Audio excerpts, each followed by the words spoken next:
Boas Obras, o projeto de Deus para os cristãos. Pastor Aidan Wilson Tozer. Em Pilgrim's Progress, o cristão recebe certas informações, instruções de um dos personagens, o evangelista ou outra pessoa. E ele diz: essas coisas me fazem ter esperança e medo. E eu sinto o mesmo quando chego à Bíblia, particularmente os escritos de Paulo ou os ditos de Jesus. Eles me fazem ter esperança e medo. Eles me encorajam e me envergonham. Tenho vergonha, por exemplo, de que o homem Paulo, na prisão, pudesse escrever uma carta breve. Acho que provavelmente, caberia facilmente em 2 páginas datilografadas. E ainda assim, enche-a tanto de verdade que levo semanas para repassá-la. E então, não espero entender tudo o que está lá. Por exemplo, esta manhã no 3º capítulo de Tito, o 8º versículo, há uma pequena linha no texto que ele simplesmente jogou. Paulo apenas jogou isso. Se alguma coisa é inspirado, pode ser dito que foi jogado. Não quero menosprezar o que ele disse. Só quero dizer que para ele, isso obviamente não era uma coisa criticamente importante. E ainda assim, acho que não consigo passar por isso. Tenho que pregar um sermão inteiro sobre isso. Aqui estão as palavras. Essas coisas são boas e proveitosas para os homens. Agora, Paulo, eu digo, coloque isso como uma espécie de ditado salgado, e ainda assim me dá material para uma palestra inteira. É humilhante para mim saber que o homem de Deus, como ele foi inspirado pelo Espírito Santo, pode colocar em poucas palavras o que me leva um sermão inteiro para compreender. Bem, aqui temos o ditado: essas coisas são boas e proveitosas para o homem. Agora, que coisas? Possivelmente essas coisas para que os homens sejam cuidadosos em manter boas obras, mas mais provavelmente todas essas coisas do capítulo 2, versículo 1 em diante, onde Paulo diz: fala as coisas que convêm à sã doutrina, porque essas coisas são boas e proveitosas aos homens. Ele disse que os homens idosos deveriam viver gravemente, temperadamente e pacientemente. As mulheres idosas deveriam viver de uma forma que se tornasse santidade. As mulheres jovens deveriam ser sóbrias, discretas, donas de casa, boas e obedientes. Os homens jovens deveriam ser sóbrios, que os trabalhadores deveriam trabalhar como cristãos. E tudo isso ele nos diz como devemos viver. E então diz: devemos estar sujeitos aos principados e potestades e obedecer aos magistrados. Então ele diz, outra coisa que eu quero que você continue dizendo é que todos que acreditam em Deus devem ser cuidadosos em manter boas obras. Então, ele meio que soma tudo no final, porque essas coisas são boas e proveitosas para os homens. Eu sei que você não quer uma lição de semântica, nem quer uma lição de inglês, mas vamos dar uma olhada nessa palavra, bom. Essas coisas são boas. A palavra bom tem uma longa lista de significados no dicionário médio, porque é uma dessas palavras de trabalho pesado que você pode pegar e montar a qualquer momento, e porque significa muitas coisas.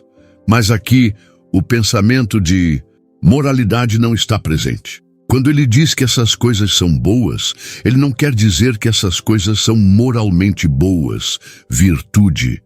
Elas estão todas certas. Suponho que se as coisas podem ser, mas não é isso que ele quer dizer. O que ele quer dizer é que essas coisas são valiosas para você. Essas coisas são para sua vantagem e lucro. É isso que ele quer dizer com bom. Você encontrará exatamente a mesma palavra grega que temos em nosso inglês, mas a mesma palavra original, onde diz: alguns caíram em boa terra. Agora, boa terra não era terra, moralmente boa, virtuosa. Um pedaço de terra não pode ser moralmente bom. Um gramado virado não pode ser virtuoso, mas significa valioso e lucrativo.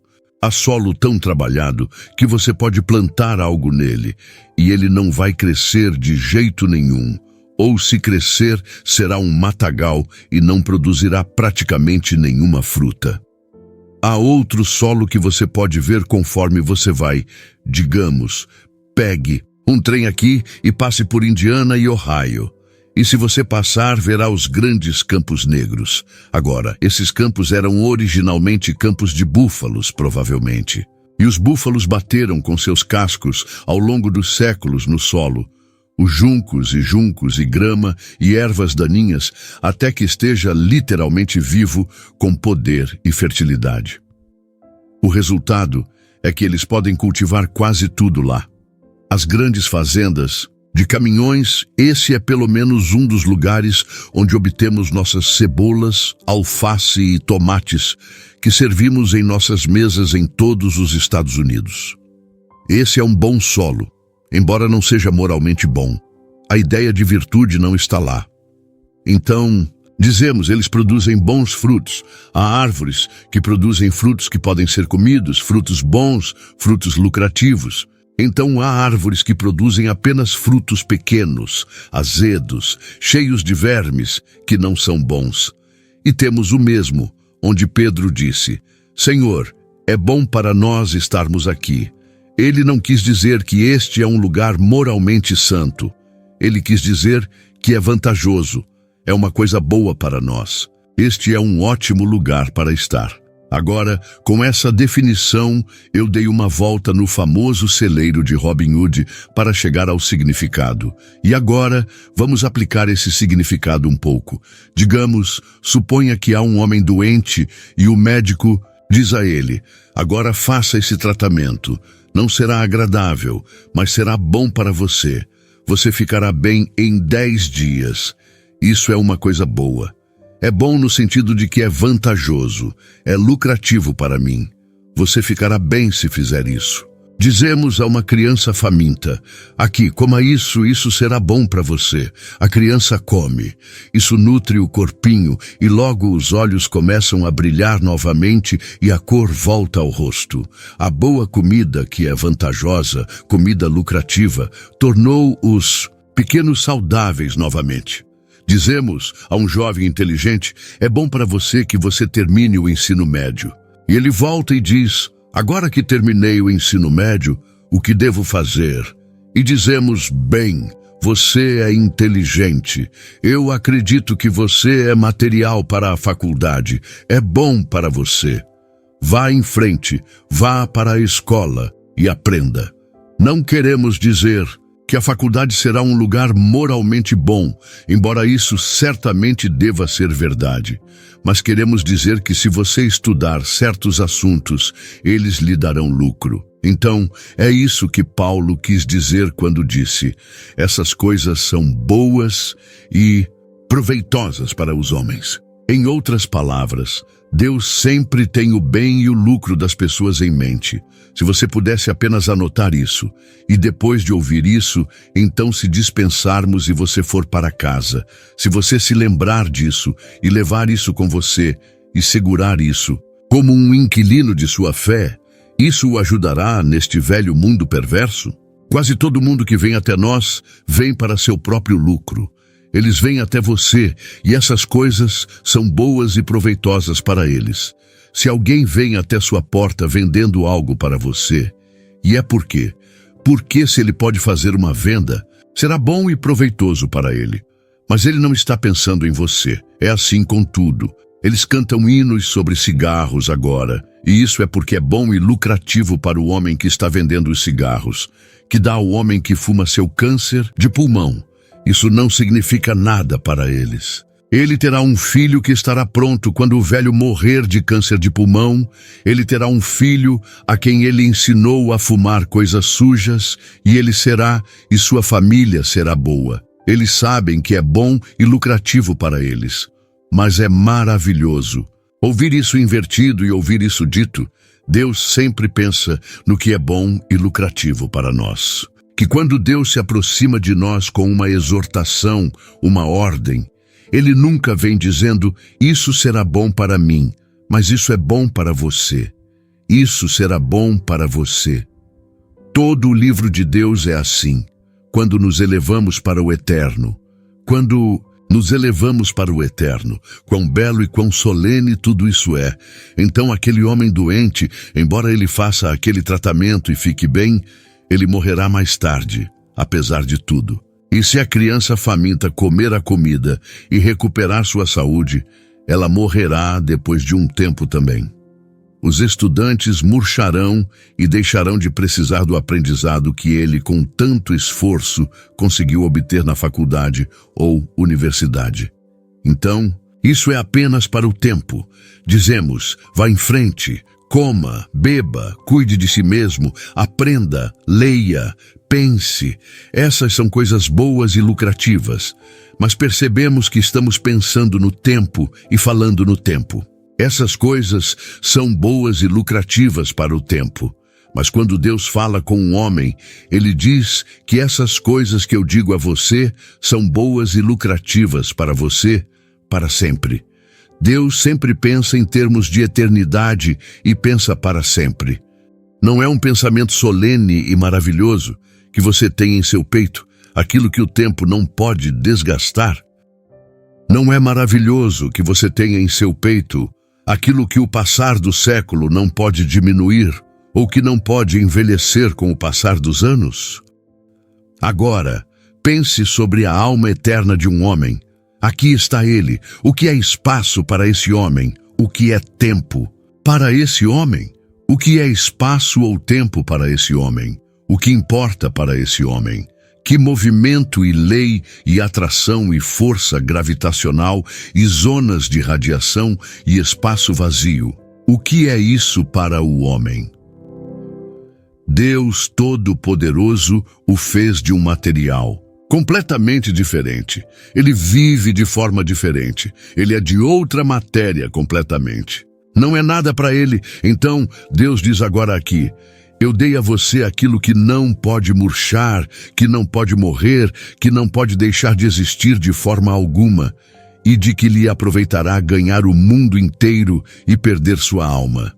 Deus fez a terra e fez o homem sobre ela, e ele deseja o bem daquele homem. A vontade de Deus vigorosa e ativamente deseja o bem daquele homem. Se pudéssemos ter meia dúzia de grandes ideias e elas começassem a nos dominar, isso mudaria completamente nossa perspectiva. Uma é que Deus não é passivo e lento, esperando para ser estimulado, mas que Deus é o agressor ativo, esperando que o reconheçamos. Se pudéssemos ver isso, que Deus deseja ativa e agressivamente meu bem maior pelo maior tempo. E ele diz que essas coisas são boas e lucrativas. Ele quer dizer que isso será vantajoso para você enquanto as eras passarem. Isso lhe beneficiará enquanto as estrelas queimarem e quando eu as tiver apagado como uma criança, apaga uma imagem de um quadro negro, você ainda estará lá eternamente lucrando com essas coisas. Agora, Deus quer dizer o desenvolvimento mais completo da minha alma, e Ele faz a preparação apropriada para isso, além da morte e além da ressurreição, e no céu acima e na comunhão de Deus para sempre. Agora, bom e lucrativo. Acho que essas palavras poderiam ser escritas sobre tudo o que Deus já disse ou fez em sua relação com o homem. Isso é bom e lucrativo para você. Se os filhos de Deus apenas descobrissem isso e parassem de lutar. Você sabe, há um pequeno ditado no mundo. Eles dizem para não lutar contra isso. É uma espécie de ditado bonitinho que as pessoas têm. Bem, não lute contra isso. E então, eles simplesmente desistem do acordo, seja ele qual for. Mas se pudéssemos apenas lembrar que a vontade de Deus não é algo para lutar, mas algo para aceitar alegremente, isso mudaria nossas vidas inteiras. Quando Deus fez o Éden, Ele fez um jardim a leste no Éden. E Ele disse lá para o homem, agora isso é bom e lucrativo para você. E ele colocou o homem lá e disse: isso é bom e lucrativo. E ele fez certas frutas e disse: agora essas são todas para você. Olhe para elas penduradas ali, todas essas árvores. Aqui está uma. Não se incomode com isso. Por minhas próprias razões eu proscrevi isso, mas todo o resto do jardim é seu. E essas coisas são boas e lucrativas para você. E então, quando o homem desobedeceu e pecou, Deus o expulsou do jardim. E por quê? Porque era bom e lucrativo para ele que ele não permanecesse no jardim e comesse da árvore. Isso o fixaria como uma placa de fotografia para que ele nunca pudesse mudar. Deus coloca um homem onde ele pode ser fluido, maleável e mutável, para que Deus possa se apossar dele e mudá-lo de volta de seu estado pecaminoso, de volta à santidade. Então, Deus o expulsou do jardim. E claro, o homem lamentou. Em sua viagem para fora do jardim, Milton mostra Adão e Eva de mãos dadas, se afastando do portão do jardim, olhando pensativamente por cima do ombro para o que antes era seu lar feliz. E então, de mãos dadas, eles saíram para o mundo. Mas foi bom e lucrativo para eles que eles fizessem isso. Esse é sempre o lema de Deus. Isso é bom para você. Isso é lucrativo para você. E então, desça por todas as Escrituras, quando Deus instituiu o sacrifício e a redenção. Ele disse: mate este animal, coloque o sangue no altar, confesse seu pecado, pois isso é bom e proveitoso para você. Mais tarde, quando chegou a hora, Maria, como diz a pequena canção, teve um bebê, e eles o chamaram de Jesus. Em todo o mundo, Deus escreveu: isso é bom e proveitoso para você. Isso é bom e proveitoso. E quando Jesus abriu a boca e os ensinou, foi para o bem e os lucros deles. E quando ele morreu na cruz, se eles tivessem olhos para ver, eles poderiam ter visto escrito em letras de fogo: isso é bom e proveitoso para todos os homens, pois Deus quer que seja sempre assim. É a difamação do diabo que Deus olha para os homens, buscando encontrar falhas, punir e prejudicar.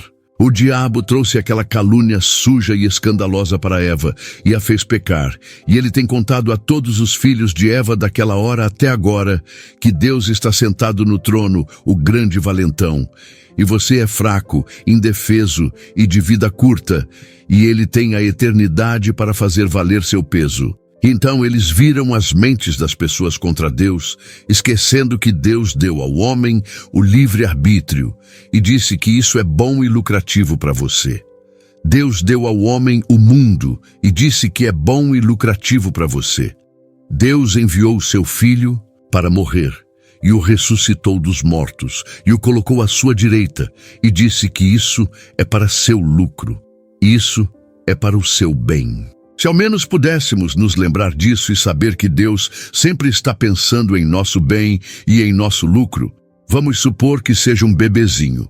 Vamos pensar que é um bebezinho. Lá está ele, ou ela. Lá estão eles de bruços, bochechas vermelhas, cabelos, uma meia tirada, a outra ainda calçada. De fato, em um sono tranquilo e saudável.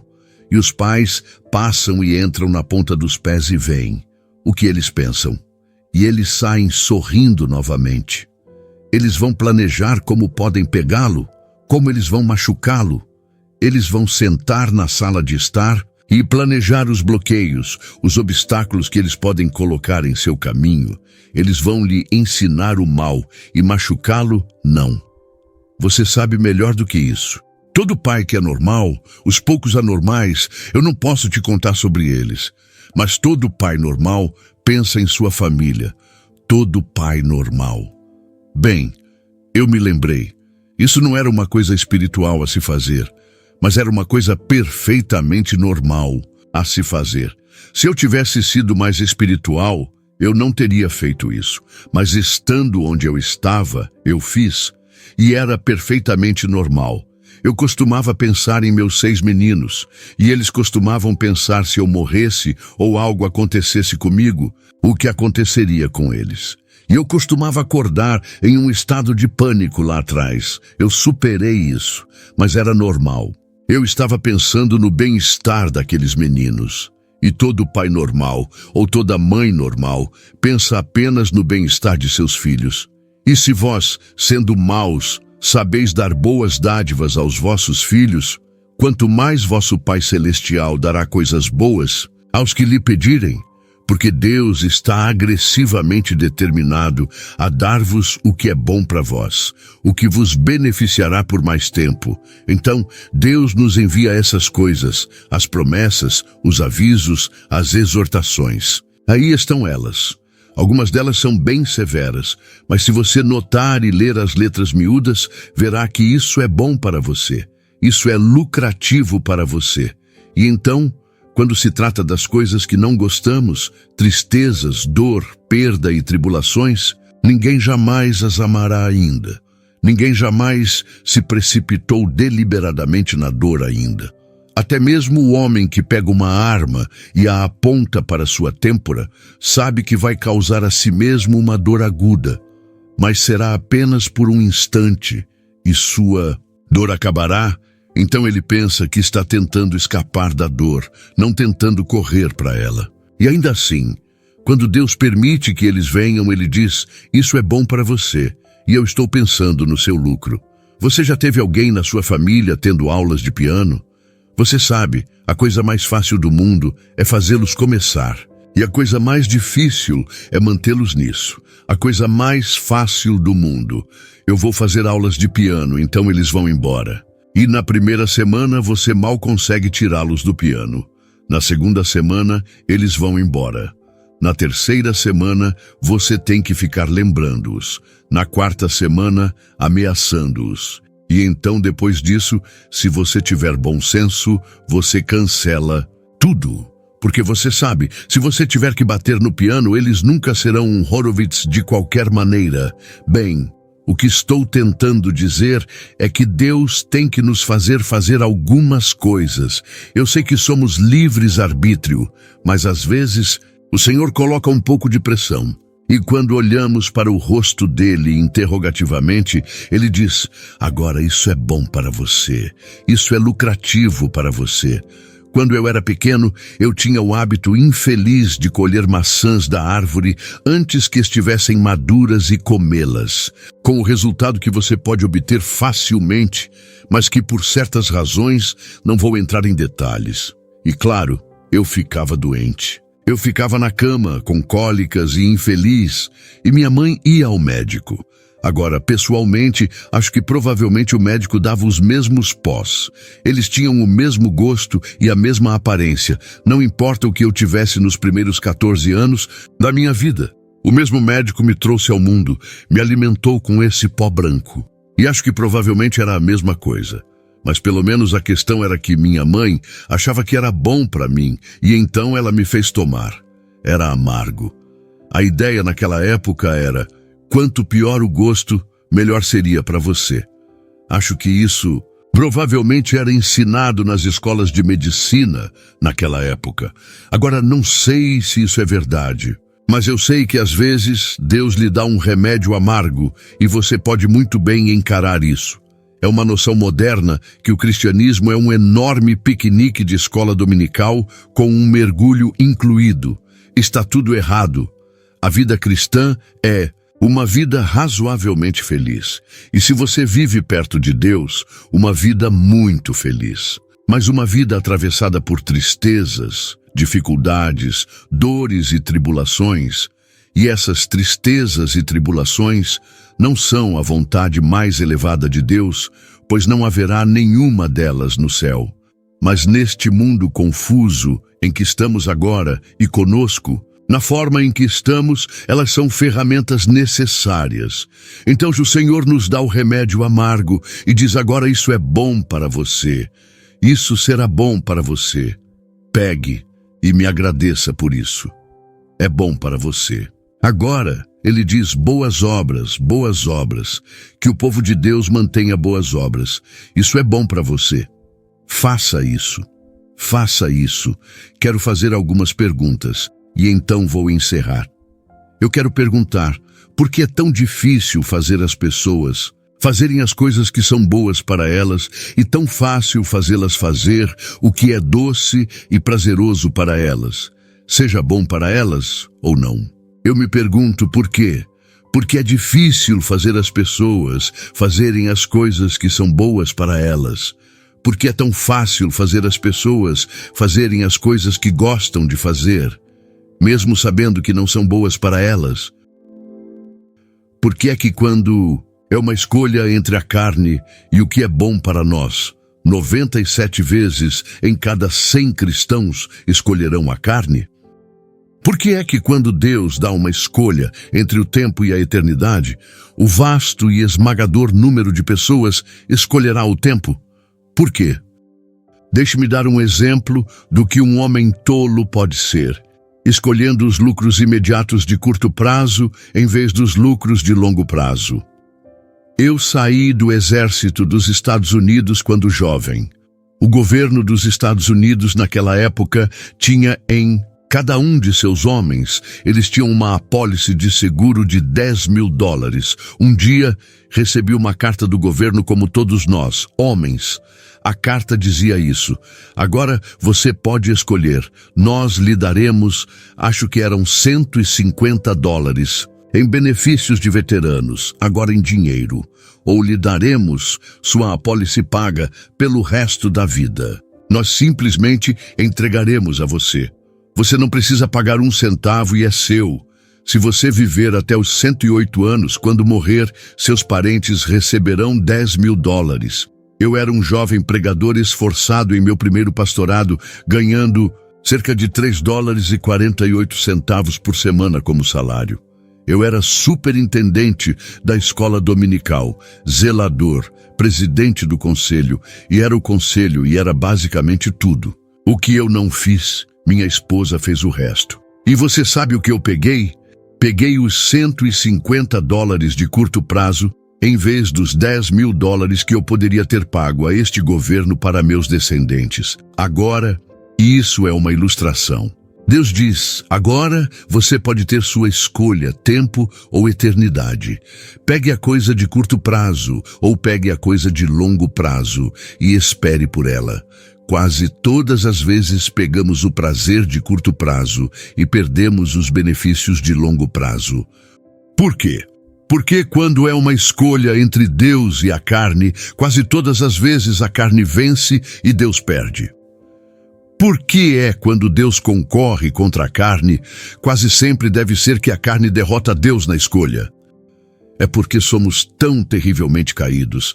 É porque somos tão profundamente, incuravelmente densos. E é porque só de vez em quando Deus encontra alguém ousado o suficiente e cheio de fé o suficiente para transformar os benefícios de curto prazo em lucros de longo prazo. Moisés foi um deles. Ele desprezou a corte do faraó para que pudesse reivindicar as promessas de longo alcance de Deus. Vá para o capítulo 11 em Hebreus e você verá uma longa lista delas, benefícios de curto alcance e levou à eternidade. E os lucros longos que Deus dá aos homens. Lembre-se sempre de que Deus lhe dá escolhas e então diz, agora, isso não é tão bom, mas isso é bom e lucrativo. Pelo amor de Deus, meus irmãos, vamos aprender a pegar o que é bom para nós em vez do que gostamos. Vamos aprender a sofrer e superar isso. As pessoas estão sofrendo tragicamente nesta cidade de Chicago e não receberão nem um pouquinho de bênção disso. O velho Andrew Murray disse, é chocante pensar em quanto sofrimento algumas pessoas de Deus podem fazer para não lucrar com isso. Eu ouço, vejo e conheço muitas pessoas com quem converso quase toda semana. Tenho entrevistas nas quais as pessoas despejam suas tristezas e sofrimentos para mim. E eles, sem buscar, têm tristezas, tribulações e dificuldades que os cristãos não têm e não vão aceitar. E se Deus oferecesse isso a eles, eles não aceitariam. Eles escapariam e contornariam para fugir disso. É uma pena. Quem fez isso? Acho que um inimigo fez isso e acho que sei o nome dele. Acho que sei o nome dele. Ele fez isso.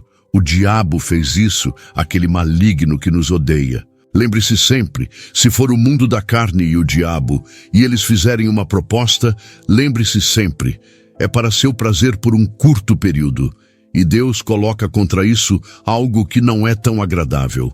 Mas é para o seu bem e seu lucro enquanto as eras rolam. Jovens, aprendam a escolher o caminho difícil, se for o caminho de Deus, pois é bom e lucrativo para vocês. Vocês podem começar no começo. Deus fez o céu e a terra e terminar com: mesmo assim venha rápido, Senhor Jesus. Amém.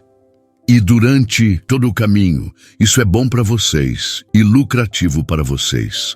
Eu recomendo que vocês entrem nisso e deixem que isso os corte, os mastigue, os triturem, os amoleçam e os preparem para a eternidade. Porque vocês vão para lá um dia desses.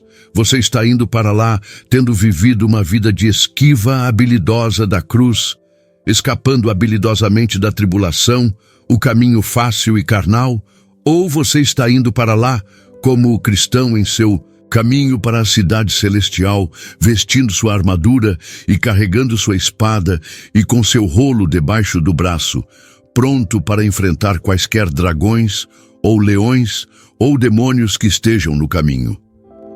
Lembre-se sempre de tudo o que o diabo diz. E quando Deus fala, é bom para você. E quando Deus fala, é bom e lucrativo para você. Então, se você não gosta de fazer isso, faça mesmo assim e agradeça a Ele. Não resmungue, não reclame, não faça uma boca pobre e passe pela vida sombrio. Agradeça a Ele por tudo e diga: Pai, isso não é particularmente agradável, mas eu vou aproveitar de qualquer maneira, sabendo que você enviou e é bom e lucrativo para mim. Amém.